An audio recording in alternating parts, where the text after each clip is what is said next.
Hello guys, চলে এলাম আরও একটা নতুন মিনি ব্লগ নিয়ে। 7 তারিখ আমি আর আমার বর্মশাই গেছিলাম ঝুলপিয়ার মেলাতে। সেই মেলারই কিছু মুহূর্ত তোমাদের কাছে তুলে ধরলাম। এখানে যেতে যেতে আমরা রাস্তায় চা খেয়ে নিই। অনেকটা দূরের রাস্তা ছিল, তাই পুরোটা রাস্তা আমরা ফোনে গান শুনতে শুনতে যাই। দেন আমরা মেলায় পৌঁছেও যাই। মেলা অনেকটা ফাঁকাই ছিল, কারণ ওই দিন ভাঙা মেলা ছিল। আর এই মেলাতে অনেক 5 টাকা 7 টাকারও জিনিস পাওয়া যাচ্ছিলো, যেগুলো প্রায় আজকালকার দিনে দেখাই যায় না কোনো মেলাতে। আর এখানে অনেক লটারি টাইপসেরও গেম ছিল। দেন আমরা ফুচকা আর পাপড়ি চাট খাই। এখানে একটা নাচের অনুষ্ঠান হচ্ছিল, আমরা দাঁড়িয়ে দাঁড়িয়ে সেটাই দেখছিলাম। তারপর আমরা এখানে আইসক্রিম খাই।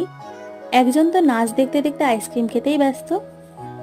তারপর এই দোকান থেকে আমি একটা মাতারার ফটো কিনি, তারপর মেলা থেকে বেরিয়ে পড়ি আর রওনা দিই বাড়ির পথে।